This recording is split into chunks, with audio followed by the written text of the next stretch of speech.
함께 감사와 영광의 박수 올려드리겠습니다. 할렐루야. 오늘도 주의 말씀이 여러분들의 삶을 이끄는 귀한 은혜가 이 예배 가운데 첫걸음 되어지고 또 하나님과 동행하는 삶이 여러분의 평생에 이어지도록 주님의 이름으로 축복합니다. 어릴 때 부모님, 어머님 손잡고 구역 예배에 가거나 아니면 저희 집에 와서 기도해 주시는 그런 권사님들이 계셨습니다.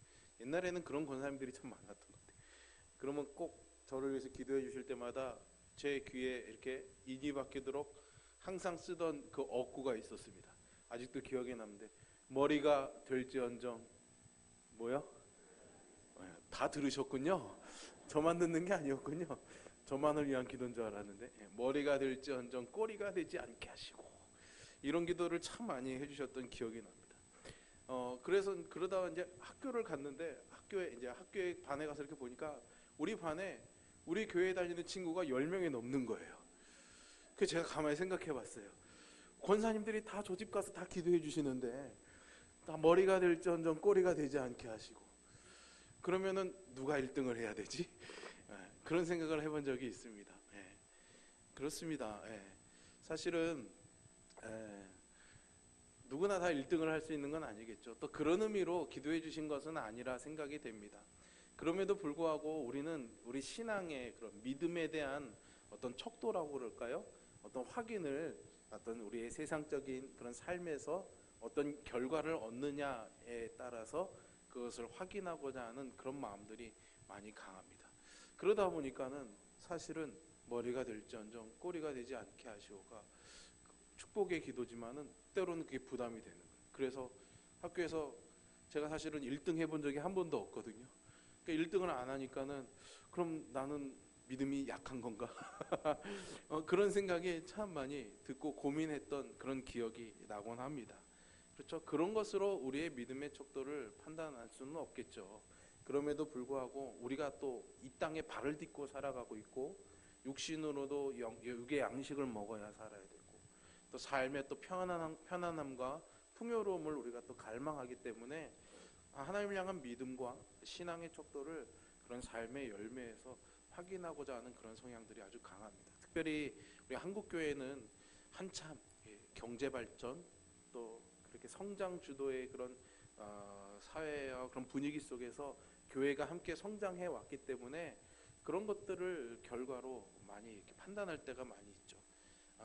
그리고 그런 것들을 승리했다 그렇게 얘기하기도 하고, 또 그런 성공과 승리를 이룬 분들이 또 나와서 하나님이 자신의 인생에 함께 하셨던 것들을 간증하기에 또 그것이 우리의 어떤 로망이 되기도 하고, 그런 또 믿음의 본이 되는 그런 경우들이 참 많이 있었습니다. 제가 예배를 마치고 저 밖에서 여러분들과 함께 인사할 때마다 승리하십시오 이렇게 인사할 때가 많이 있습니다. 그죠?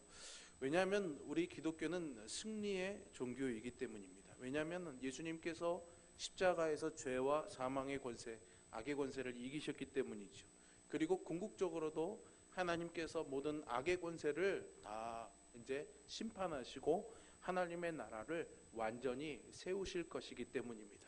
우리는 그것을 믿으면서 그 승리를 향해서 살아가는 믿음의 삶을 살아야 될 줄로 믿습니다.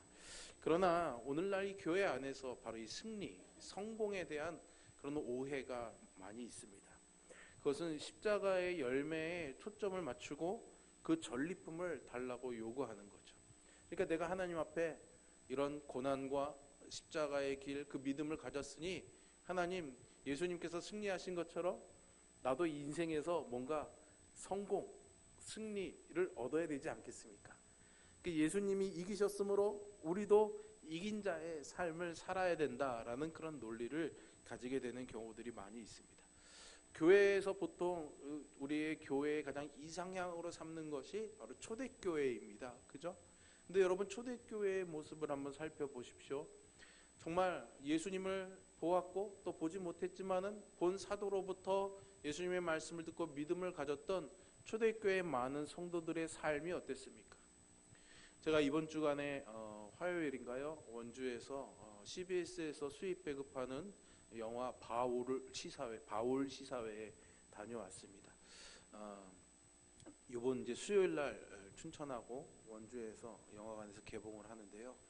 사실 재밌지는 않습니다. 근데 초대교회 성도들이 핍박을 당하고 그냥 불에 태워지는데요. 길에 왜 우리 가로등 있지 않습니까?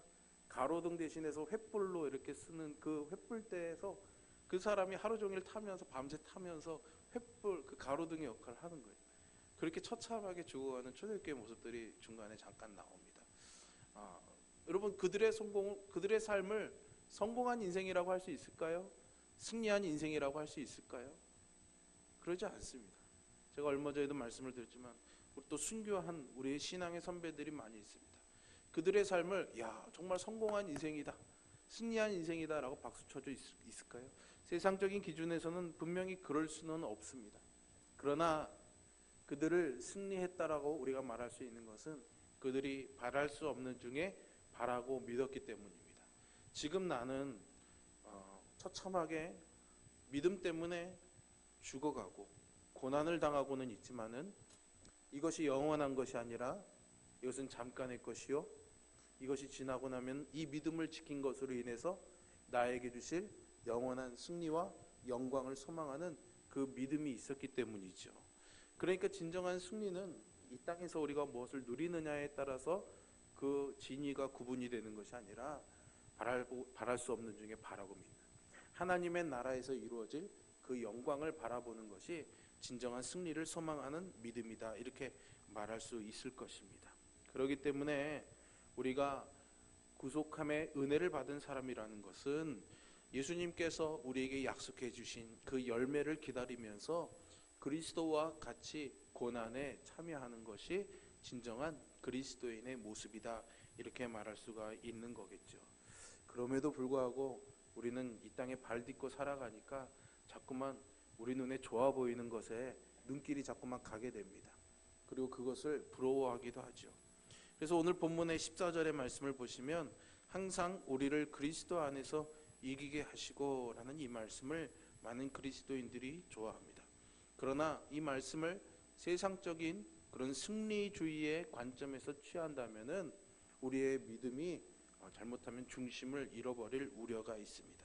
오늘 바울이 이 구절에서 말하고자 한 것이 과연 그러한 세상에서의 승리를 말하는 것인지 한번 본문을 우리가 잘 살펴봐야 될 것 같습니다.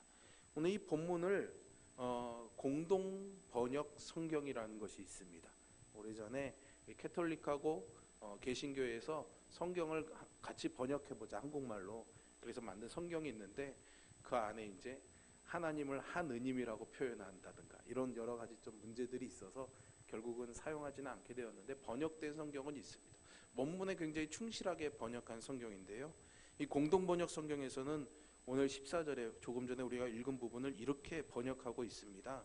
우리를 그리스도의 개선 행진에 언제나 끼워주시는 하나님께 감사드립니다. 우리 개역개정의 말씀과 굉장히 뉘앙스가 다르죠, 여러분. 우리 개역개정 항상 우리를 그리스도 안에서 이기게 하시고, 그러니까 완전히 천하무적 같은 느낌이 드는데 공동번역을 보면은 그리스도의 개선 행진에 우리를 어떻게 해요? 끼워주시는 것을 감사한다는 거예요. 이 말의 뉘앙스가 어떻게 느껴지십니까, 여러분? 주님의 그 승리에 내가 같이 개선 행진을 할 자격도 없는데 거기에 나를 걸어가게 해주셔서 고맙습니다 라고 이렇게 고백하고 있는 거죠. 그러면 이 고백하는 바울의 위치가 과연 어디일까요, 여러분? 바울이 사실 이 말을 표현하고 있는 것은 당시에 이제 시대적인 그런 사람들이 익숙한 그런 상황들을 빗대서 하는 겁니다. 로마 제국에서 계속해서 정복 전쟁을 로마가 하지 않습니까? 어디를 어떤 장군이 가서 정복하고 오면은 그 장군이 로마로 들어올 때 그 개선문을 들어오면서 성대한 개선 행사를 하게 됩니다. 그래서 행진을 하게 되는 거죠. 그래서 맨 앞에는 당연히 그 장군이, 개선 장군이 마차를 타고 위풍당당하게 들어옵니다. 그리고 그 뒤는 그 장군을 따르는 승리한 군사들, 그런 영웅적인 군사들이 뒤를 따르겠죠. 그리고 그 마지막에는 누가 따르냐면은 그 전쟁에서 사로잡아온 포로들이 있습니다. 그 포로들과 전리품들이 이렇게 따라 들어옵니다. 그리고 이들을 환영하기 위해서 도시의 인파들이 나와서 향을 피우고 거리를 진동하게 하면서 이들을 환영하고 있는 거죠. 그러니까 바울이 지금 말하려고 하는 것은 자기가 이 향기 진동하는 그리스도의 개선 행진에 들어와 있다라는 거죠. 어떤 자격으로 들어와 있을까요, 여러분? 최소한 끼워 주셨다라는 이 표현을 보면은 개선 장군과 함께 마차에 올라서 와 이렇게 하는 것은 아닌 것 같습니다. 우리는 보통 근데 그렇게 생각하지요. 바울이 여기서 말하고자 한 것은 승리한 군사로서가 아니라 자신이 그리스도에게 항복한 포로로서 맨 앞에 선 그리스도를 따르고 있다라는 그런 표현입니다. 우리는 승리하면은 개선 장군과 함께 맨 앞에서 영광받는 자리를 생각하는데, 오늘 바울은 나를 이기게 하시고라는 이 표현은 내가 그리스도의 포로가 되어서 그리스도께서 승리하신 그 승리의 길 맨 뒤에 따르고 있다라고 표현하고 있는 거죠. 그리고 이 포로의 대열에 따라온 이 개선의 행진에 따라온 포로들의 마지막에는 죽임을 당하는 일이 있습니다. 바울은 자기를 여기에 비유하고 있는 겁니다. 이것이 그리스도인들에게 주어진 승리의 삶이다라는 거죠. 여러분, 굉장히 역설적이지 않습니까? 죽는데 그게 승리라고 말하는 겁니다.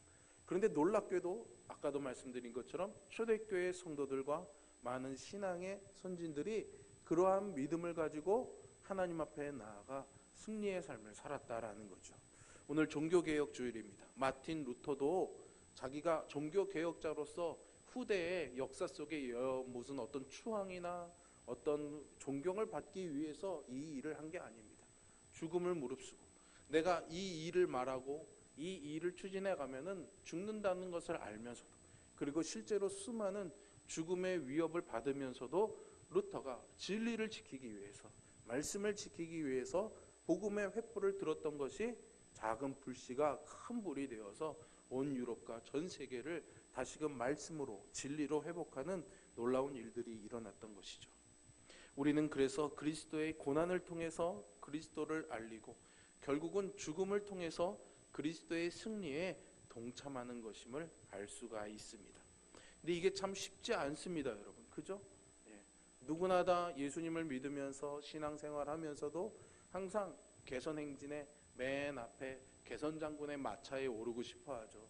사람들의 존경을 받고 싶어하고 사람들의 어떤 그런 칭찬과 박수를 받고 싶어하지, 맨 뒤에서 포로처럼 따르는 그런 삶을 바라지는 않습니다. 그러나 정말로 그리스도께 사로잡힌 사람들, 복음의 은혜를 누린 사람들은 오늘 바울처럼 나를 거기에 끼워주신 하나님께 감사합니다 라는 그런 마음으로 주의 그런 승리의 행렬에 따르는 그런 포로된 삶을 살아가는 거죠. 그렇기 때문에 그런 의미에서 바울은 자신의 약함, 고난, 그리고 죽음이 그리스도를 아는 냄새를 온 세상에 전하는 수단이라고 이해합니다. 이것은 예수님께서 아무든지 나를 따라오려거든 자기를 부인하고 자기 십자가를 지고 나를 쫓을 것이니라 라고 말씀하신 그 말씀의 의도와 맞는 것이다 라고 할 수가 있는 거죠. 나의 약함, 그리고 나의 고난, 나의 죽음은 바로 하나님께서 자신을 알리시기 위해 사용하는 바로 그 수단이다라는 것입니다. 이것이 고난에 대한 바울의 깊은 이해였습니다. 그것을 통해서, 나의 약함을 통해서, 나의 이 고난을 통해서 하나님이 드러나고 복음이 드러나는 것, 그것이 바로 승리라는 것을 알고 있었던 거죠. 그러니 내가 죽고 사는 것이 큰 문제가 되지 않는 겁니다. 내가 죽든지 살든지 내 안에서 그리스도가 자랑이 되기를 원한다라고 고백했던 것은 바울이 그렇게 믿는 믿음, 나는 그리스도의 포로된 자다라는 자기의 정체성에 대한 분명한 인식이 있었고, 그것이 곧 승리라는 것을 알고 있었기 때문입니다. 바울은 2장 14절의 후반절에서 우리로 말미암아 각처에서 그리스도를 아는 냄새를 나타내시는 하나님께 감사하노라 이렇게 고백합니다. 나의 약함과 죽음으로부터 드러나는 것이 바로 복음이요 그리스도의 향기다라는 것이죠. 성공과 성취를 통해서가 아니라 십자가의 포로로서 그리스도와 함께 살아가게 될 때에 그것이 그리스도의 향기다라는 것입니다. 우리가 멋있어야지 되고 우리가 사람들 앞에서 주목을 받아야 될 대상이 아니라는 거죠. 신자는 삶을 통해서 이런 고백과 삶과 행동으로 보여주는 겁니다. 여러분, 우리가 신앙에 대해서 항상 자신 없어 하는 이유가 뭡니까? 하나님을 향한 믿음? 아닙니다. 누구나 다 하나님을 향해서 믿죠. 신뢰하고 싶어 하죠. 그렇지 않습니까? 그런데 항상 우리가 믿음에 있어서 자신이 없고 주저하게 되고 실망하는 이유는 항상 우리의 삶에 어떤 결과가 놓아지느냐에 따라서 자꾸만 거기에 휘둘리게 되는 겁니다. 그죠, 여러분? 그래서 뭔가 변변치 않은 삶을 살면은 그냥 고개들 면목이 없어서 그래서 교회 못 나간다는 분들 제가 참 많이 듣습니다. 아프니까 기도해달라는 말을 못합니다. 왜? 교회에 내가 권사인데 이걸로 아파서 힘들어하면 면이 안 쓴다라는 거죠. 근데 그렇지 않습니다, 여러분. 그 아픔이, 그 약함이, 그 실패가, 그 부끄러움이 어떻게 돼요? 그것을 통해서 그리스도의 향기가 드러나게 된다라는 거예요. 근데 우리는 너무나 성공한 사람들의 이야기만을 듣고 뭔가를 쟁취한 사람들의 이야기만을 듣고 그것이 믿음의 다처럼 여기고 있다 보니까 그 신화에 사로잡혀서 살아가고 있는 겁니다. 그렇다면 사실 여러분, 교회 안에서 믿음을 잘 살아간 사람이 얼마나 되겠습니까? 목사님도 그렇죠. 10,000명 모이고 1,000명 모이는 목사님들 딱 보면 목회 성공하셨네요. 목회 잘하셨나 보네요. 이럽니다. 그러면 여러분 50명 모이고 10명 모이는 교회에서 목회하는 목사님은 목회 실패한 겁니까, 여러분? 목회를 못해서 그러는 겁니까? 그렇지 않죠. 좋은 집에 살면 신앙이 좋은 거고 남의 집에 얹혀 살면 신앙이 안 좋은 겁니까? 그렇지 않습니다. 우리가 어떤 형편에 있든지 어떤 상황과 조건 가운데 살든지 중요한 것은 우리가 그리스도에 사로잡힌 그리스도의 포로된 삶을 살아야 된다는 거죠. 그러면 부자로 살아도 그리스도의 포로로 살아가면은 그것이 그리스도를 향한 향기가 되는 겁니다. 세상에 그리스도를 아는 냄새가 되는 거죠. 가난하게 살아도 그리스도에 사로잡힌 삶을 살아가면은 그 사람이 바로 그리스도의 향기가 되는 겁니다. 그러나 잘 살아도 그리스도에 사로잡히지 않으면 그것은 썩은 냄새밖에 되지 않는 거죠. 우리가 아무리 위대하고 우리가 아무리 훌륭해도 우리는 결국 그리스도께 붙잡혔고 그분께 항복한 존재이며 또 이제는 우리의 인생과 목숨과 그 모든 것들이 그분께 달려있다는 것을 드러낼 수만 있다면 그것이 바로 그리스도를 아는 냄새를 나타내는 방식이라는 것을 오늘 본문의 말씀은 우리에게 가르쳐주고 있습니다. 사랑하는 성도 여러분, 우리의 형편이 어떠하든지 우리가 어떤 자리에 있든지 이와 같이 포로로서 그리스도께 절대적인 항복, 그분의 사로잡힘 속에서 살아가는 저와 여러분이 될 수 있기를 주님의 이름으로 축원합니다. 그러니까 이 향기는 참 놀랍습니다. 되게 이중적인 의미를 가지고 있습니다. 그리스도의 포로된 사람의 삶에서 나타나는 이 냄새, 그리스도의 향기는 그저 그것을 옆에서 구경하는 사람에게는 사망에 이르는 냄새입니다. 초대교회 성도들 같이 그렇게 처참한 죽음이 어디 있습니까? 나는 그런 죽음 죽기 싫어. 복음을 모르면 멀어질 수밖에 없습니다. 그래서 영원한 멸망과 사망에 이를 수밖에 없죠. 그러나 복음을 받아들이고 그것이 진정한 승리라는 것을 아는 사람에게는 그것이 생명에서 생명에 이르게 하는 그런 향기가 되는 줄 믿으시기를 바랍니다. 그렇기 때문에 복음은 이 세상을 둘로 가르게 됩니다. 그리스도께 정복당한 자와 정복당하지 않은 자로 말이죠. 그것을 말하는 그리스도의 향기를 바라는 이 삶이 얼마나 준엄하고 얼마나 큰 일인지 여러분 느껴지시겠습니까? 내가 내는 그리스도의 향기로 말미암아 그것을 맡고 보는 사람들이 생명이 있는 자로 살아갈 수도 있는 것이고 생명이 없는 자로 살아갈 수도 있는 겁니다. 참 무섭고 놀라운 것입니다. 그러니 바울 사도가 이 포로로의 부르심이 너무나 감당하기 어렵다고 말합니다. 그래서 누가 이것을 맡을 것이냐, 그렇게 16절 하반절에서 말하고 있는 거죠. 아무도 자기의 능력을 가지고 이 사명을 감당할 수 있는 사람은 없다는 것입니다. 그리고 이어지는 3장에서 자기를 사도로 부르신 그 확신을 이야기하고 있는데요. 3장 4절의 말씀만 보세요. 여러분 성경 보시면서 3장 4절의 말씀을 보시면 우리가 그리스도로 말미암아 하나님을 향하여 이 같은 확신이 있으니 라고 말합니다. 이것은 본문의 16절 뒤에서 누가 이 일을 감당하리요? 라는 질문에 대한 답입니다. 내 능력으로는 할 수 없는 일이다. 아무나 할 수 있는 일은 아니다. 그러나 그리스도로 말미암아서 내가 하나님을 향해 확신을 하나 갖고 있다라고 말하고 있는 거죠. 그게 무엇이냐? 3장 5절에 가서 보세요.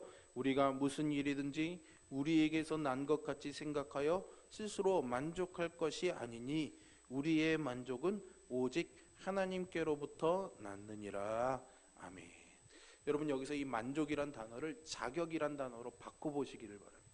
세번역 성경에는 이것을 자격으로 바꿔놓습니다. 그럼 뭡니까? 이것은 자격의 문제를 말하는 겁니다. 우리의 자격은 하나님께로부터 난다라는 거죠. 사도 바울도 자기의 이 자격, 사도로서의 자격은 자기에게서 나온 것이 아니라, 그러니까 자기가 어떤 학문적 성취를, 어떤 신문적인 어떤 유대인으로서의 그런 순결성을 갖고 있어서 이 일을 내가 하는 것이 아니라, 어떤 세상 사람들이 보는 성공의 기준에 맞기 때문에 이 일을 하는 것이 아니라 자격이 없는 사람인데 하나님께서 나를 그런 자격 있는 사람으로 불러주셨기 때문에 내가 이 사도로서의 일을 하고 있다라는 거죠. 내가 그 하나님의 부르심의 포로로 사로잡혔기 때문에 내가 이 일을 하고 있다라는 겁니다. 그렇기 때문에 사실은 우리가 믿음으로, 그리스도인으로, 또 하나님 앞에 자격 있는 사람으로 살아가기 위해서는 사실은 은혜가 필요한 겁니다. 내 힘으로 할 수 없는 거니까요. 여러분 모세를 한번 생각해 보세요. 모세가 하나님께 부름받았을 때 모세는 하나님 나 말할 줄 몰라요. 그리고 내가 이 미디안 광야에 왜 왔습니까? 사람을 죽였다는 살인죄를 쓰고 도망 나온 거 아닙니까? 근데 내가 어떻게 가서 말을 하며 어떻게 이스라엘 백성들의 사람들 유대인들의 신임을 얻겠습니까? 근데 하나님이 가라고 그러십니다. 왜 그렇습니까? 모세의 자격으로 하는 것이 아니라 하나님이 그를 자격 있는 사람으로 만들어 주시기 때문이죠. 그래서 모세가 출애굽 이후에 40년 동안 광야에서 이스라엘 백성들을 이끌었던 그 리더십을 본다면은 자격 없음에도 불구하고 하나님께서 그를 능력 있게 만드셨다라는 것을 우리가 확인할 수가 있는 거죠. 그런 사람들이 성경에 많이 나옵니다. 기드온도 그랬습니다. 겁 많은 사람이었죠. 이사야 선지자도 그랬습니다. 나의 죄 많음 때문에 두려워 떨었죠. 예레미야 선지자도 내가 입술이 둔한 사람입니다라고 하나님께 말했습니다. 에스겔 선지자도 마찬가지였죠. 하나님께서 그들의 자격 없음을 아셨지만 그럼에도 불구하고 그들을 부르셨습니다. 우리도 마찬가지입니다.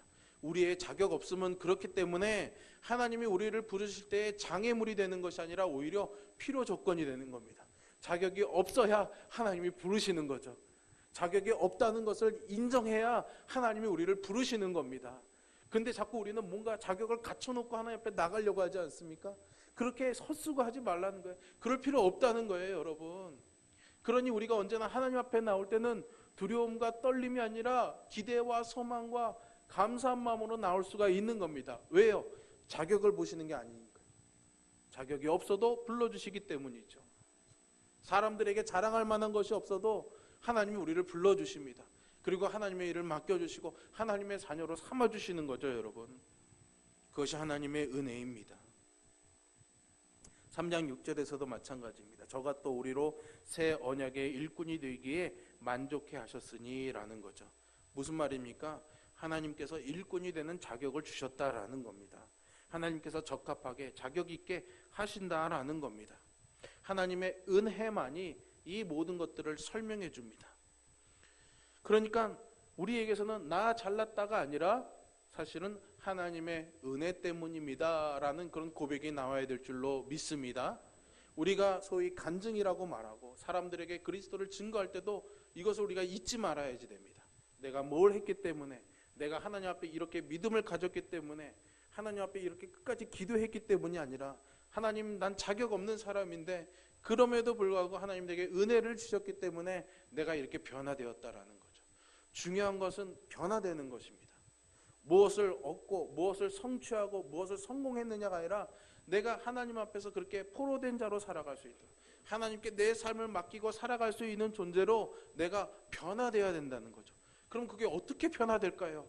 바울은 이것이 은혜로 된 것이라고 말하면서 오늘 3장 6절 뒤에서 우리에게 설명해 줍니다. 뭐라고 설명해 줍니까?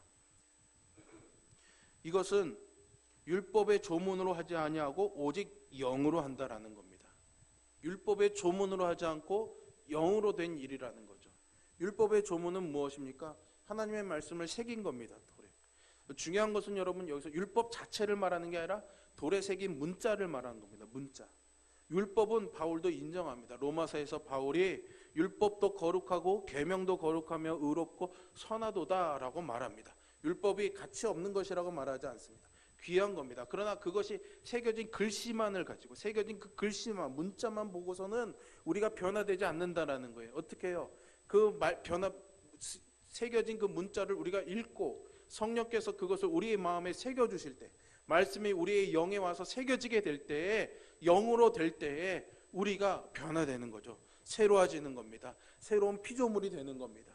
그러니까 우리가 이 시간 말씀을 듣고 성경을 일독하고 말씀 연구를 하고 그래도 그것이 그저 쓰여진 문자로서 우리의 머리에만 남아있으면 안 됩니다. 내 마음에 와야 되는 거예요. 내 마음에 새겨져야 되는 겁니다. 마음에 새겨진다는 것은 무엇을 의미합니까? 그 말씀이 나를 다스린다는 겁니다. 그 말씀이 나를 이끈다는 겁니다. 이게 여러분 성령의 충만입니다. 여러분, 어쩐 내가 저항할 수 없는 영적인 힘에 내가 압도되어서 어쩔 수 없이 끌려가는 게 성령 충만이 아니라 말씀이 내게 들려져 와서 그 말씀이 도저히 잊혀질 수 없을 만큼 내 마음에 새겨져서 그 말씀을 무시하고 살아갈 수 없고 그 말씀을 지키며 살아갈 수밖에 없게끔 이 성령께서 내 안에서 일하도록 나를 내어드리고 내 판단과 내 주권과 내 가치관을 내려놓고 그 말씀대로 살아가는 것. 근데 그 말씀대로 살아갈 때 고난이 따르고 사람들의 핍박이 따르고 사람들의 무시가 따라오고 손해가 따라오고 내 인생이 때로는 죽음에 이르는 것처럼 비참하게 될지라도 그 말씀대로 살아가는 것, 그것이 포로된 삶이라는 것을 말해주고 있는 거죠. 그래서 예수를 믿어 거듭난 성도는 반드시 이런 내적인 변화를 경험하게 됩니다. 사랑하는 성도 여러분, 하나님은 자격 있는 사람을 찾지 않으십니다. 그렇다고 자격을 갖추지 마시라는 건 아닙니다. 바울도 분명히 공부를 했고 유대인으로서의 탁월한 신분이 있었습니다. 그렇기 때문에 그 바울이 이렇게 우리에게 주옥 같은 진리의 말씀을 편지로서 전해주고 있는 거죠.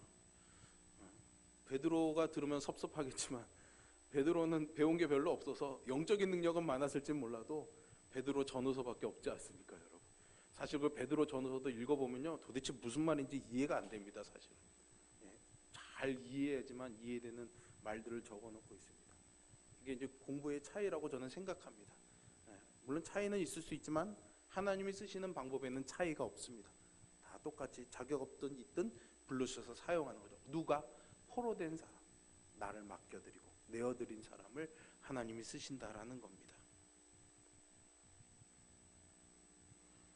하나님이 우리를 쓰실 때는 우리가 개선마차에 올라서 환호를 받고 있을 때가 아닙니다. 오히려 앞서가신 그리스도를 따르는 포로의 자리에 있을 때이죠. 만약 내가 나를 정복하신 그리스도를 따르지 아니하고 개선행진의 선두마차에 서려고 한다면은 그것은 어떻게 보면 예수 그리스도를 우리의 포로로 만들게 된다는 것을 명심하시기를 바랍니다. 그래서 바울은 나의 고난은 오히려 내가 그리스도의 포로된 증거다라고 그렇게 말하고 있습니다.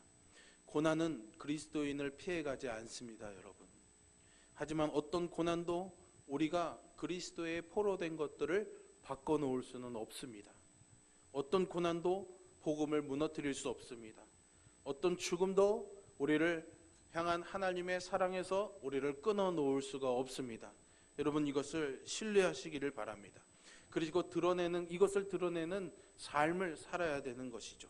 그렇기 때문에 거듭난 성도들은 모두 그리스도의 포로가 되는 것입니다.